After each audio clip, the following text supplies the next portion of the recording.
ये संसार दो तरह का है, एक अंदर का संसार, एक बाहर का संसार। आप सबसे ज़्यादा जो फिक्र करते हैं, सबसे ज़्यादा जो आप चिंता करते हैं वो बाहर के संसार की करते हैं। बाहर का संसार आपकी आंखों के सामने जितनी समय तक आप जीवित हैं आप उसको ही देखते रहते हैं। आपकी चिंता सदैव बाहर के संसार में रहती है।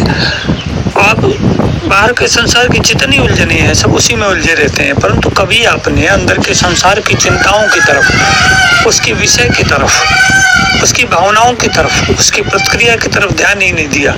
एक बार भी अगर आप बाहर के संसार की तरफ, बाहर की संसार की तरफ से अंदर के संसार की तरफ मुड़े होते तो आपको पता चलता कि इस दुनिया का वास्तविक अर्थ क्या है। जब तक सांसें चल रही हैं, जब तक इन सांसों का आना जाना आपके शरीर में लगा हुआ है, तब तक लोग आपको राम, रहीम, रसखान, श्याम इत्यादि नामों से जानते हैं। परंतु जैसे ही इन सांसों का आना जाना रुकता है वैसे ही लोग आपको कहने लगते हैं कि ये मिट्टी हो गया। और कुछ जो और थोड़े ज़्यादा पढ़े लिखे लोग हैं वो सब कहने लगते हैं। और फिर तुरंत उसके पीछे एक प्रतिक्रिया शुरू हो जाती है कि इस मिट्टी को यहाँ से हटाइए, इसको ले जाइए, इसका अंतिम संस्कार करिए।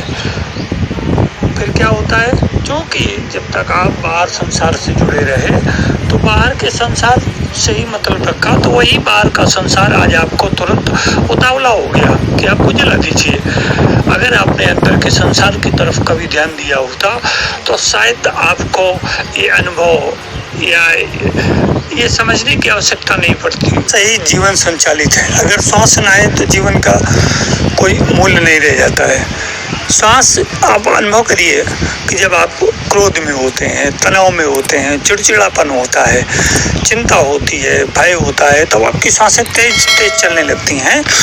तो ये तेज तेज चलती हुई सांसें बताती हैं कि आपके अंदर सब कुछ अशांत है, अस्थिर है। एक सामान्य व्यक्ति 1 मिनट में 15 से 16 बार सांस लेता है। जो उससे मध्यम प्रकृति के व्यक्ति होते हैं वो 1 मिनट में 10 से 15 बार सांस लेते हैं। और जो उत्तम प्रकृति के व्यक्ति होते हैं वो 1 मिनट में 5 से 10 बार सांस लेते हैं। और जो सर्वोत्तम होते हैं, योगी स्तर के व्यक्ति होते हैं, वो 1 मिनट में 1 से 5 बार के बीच में श्वास लेते हैं। जैसे जैसे श्वास की गति धीमी होती चली जाएगी तो वैसे वैसे आप शांत, स्थिर, सौम्य, आपके अंदर ज्ञान का अभ्युदय होने लगेगा। तमाम चीज़ें आपको अनुभव में आने लगेंगी। ये चीज़ें स्वतः घटित होने लगती हैं। जैसे जैसे आप शांत होंगे आपकी सांसों की गति कम होगी, आपके अंदर स्थिरता आएगी, आपके अंदर प्रसन्नता का अनुभव होगा, आप स्वयं में अपने आप को उत्फुल्ल महसूस करेंगे। वैसे वैसे आपका मन शांत होता चला जाएगा। और जब मन शांत होता चला जाएगा तो आप परिणाम क्या होगा कि आपके आसपास जो ऊर्जा तरंगे हैं आप उनको अनुभव करने लगेंगे। ये ऊर्जा की तरंगे ये किसी व्यक्ति के व्यक्तित्व के रूप में भी हो सकती हैं, किसी बात के रूप में भी हो सकती हैं। जैसे जैसे आप अंदर से शांत और मौन होते चले जाएंगे, आपके सांसों की गति सामान्य होती चली जाएगी, कम होती चली जाएगी। वैसे वैसे आप अपने आसपास पर्यावरण में उपस्थित अथाह ऊर्जा तरंगों का प्रभाव महसूस करने लगेंगे। आपको तमाम चीज़ें और भी जब आप गहराई में जाना शुरू करेंगे तो यही ऊर्जा तरंगे आपसे बातें करने लगेंगी। ये सांसें जो चल रही हैं, ये सांसें इस ब्रह्मांड से हमारे अंदर और बाहर के बीच में एक संपर्क सूत्र है। इस संपर्क सूत्र से आप कोई भी बात अंदर की जान सकते हैं। हमारे अंदर उस ब्रह्मांड का लोक स्वरूप विद्यमान है। इस अंदर के ब्रह्मांड में सब कुछ भरा हुआ है, वो ज्ञान भी है, सब कुछ है। ज्ञान में कहीं से लेना नहीं है, वो सब हमारे अंदर ही भरा हुआ है। उस ज्ञान का भी अनुभव अपने आप होने लगता है, जिसको चमरा प्रज्ञा कहते हैं योग की भाषा में। और उस ज्ञान को हासिल करने के लिए आपको किसी वेद, पुराण, उपनिषद और शास्त्रों के पढ़ने की आवश्यकता नहीं होती है। ये सब ऊर्जा का एक घनीभूत स्वरूप जो आपके चारों तरफ महासमुद्र के रूप में लहरा रहा है, इस समुद्र में गोते लगाना।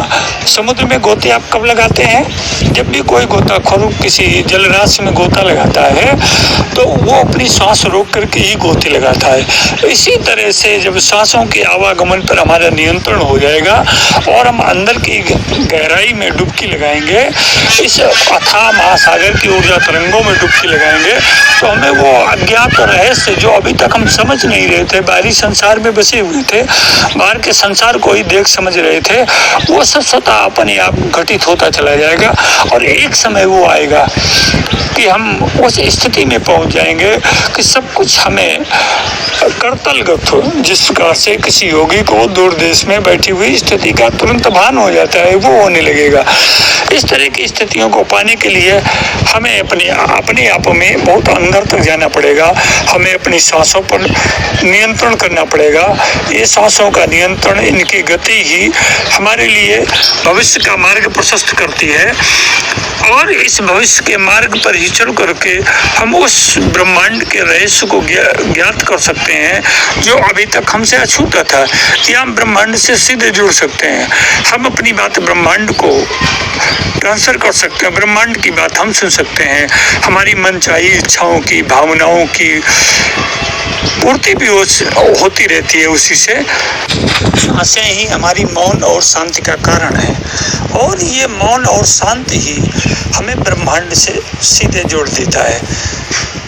आप जैसे जैसे गहराई में उतरते चले जाएंगे, मौन की गहराई में, शांति की गहराई में, आपको पशु पक्षियों से, जानवरों की, मनुष्यों की भावनाओं को बिना बोले ही समझने की शक्ति आपके अंदर अभ्युदय होने लगेगी। एक समय ऐसा भी आएगा जब आप इस संपूर्ण बाह्य जगत से, भौतिक जगत से अपने आप को बिल्कुल एकांत करके उस ऊर्जा के, उस ब्रह्म के महासागर में आप गोते लगाना शुरू कर देंगे, जहाँ पर जाने के बाद कुछ भी जानना शेष नहीं रह जाता है।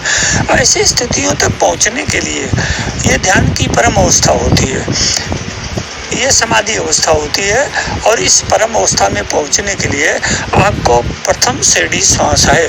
श्वास ही आपको ब्रह्मांड के सारे रहस्यों से अवगत करा सकती है। आप जो कुछ भी अंदर चल रहा है उसे सब जान सकते हैं और अंदर की शांति ही आपको इस भौतिक जगत के सारे रहस्यों से, आंतरिक जगत के सारे रहस्यों को उजागर करने में समर्थ है। अगर आप ये सोचें कि हम भौतिक जगत को देख करके, समझ करके, उससे व्यवहार करके कुछ जान लें, तो यह कतई असंभव है। ये ऐसा आप जीवन पूरा ऐसे ही लगा दें, कुछ भी हासिल नहीं होगा। परंतु जैसे ही आप अंदर की ओर मुड़ने लगते हैं, वैसे ही आपको एक नया मार्ग मिलना प्रारंभ हो जाता है।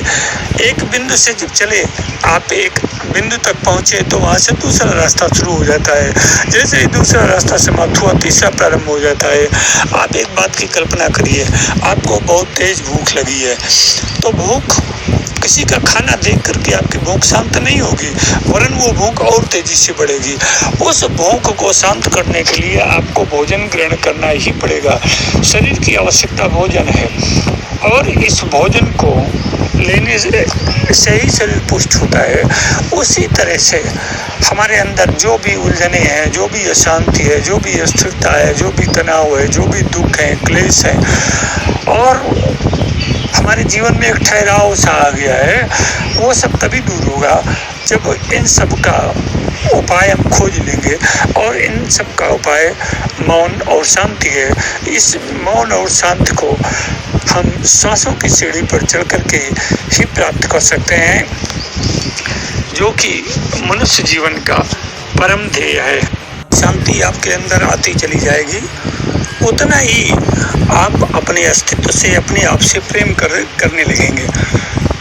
और जब आप अपने आप से प्रेम करने लगेंगे, अपने जीवन से, अपने अस्तित्व से, अपनी समष्टि से प्रेम करने लगेंगे, तो जितना बाह्य जगत है, जीव जगत है, भौतिक जगत है, ये आपसे अपने आप प्रेम करने लगेगा।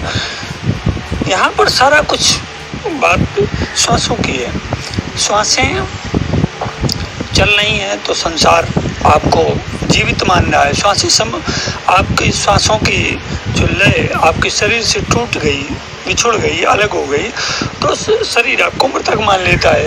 तो जब आपको मृतक मान लेता है तो फिर वो इसके पश्चात आपसे उसका संबंध समाप्त हो जाता है। जब तक आप जीवित रहे तब तक आपकी नकारात्मक छवि, ईर्ष्या, निंदा, चुगली, बेईमानी, छल, कपट, प्रपंच सब आपके साथ चलता रहा। और जब आप का इस शरीर से संबंध समाप्त हो गया तो फिर लोग फिर उसकी चर्चा करने लगते हैं। तो सारा कुछ इस सांसों का खेल है।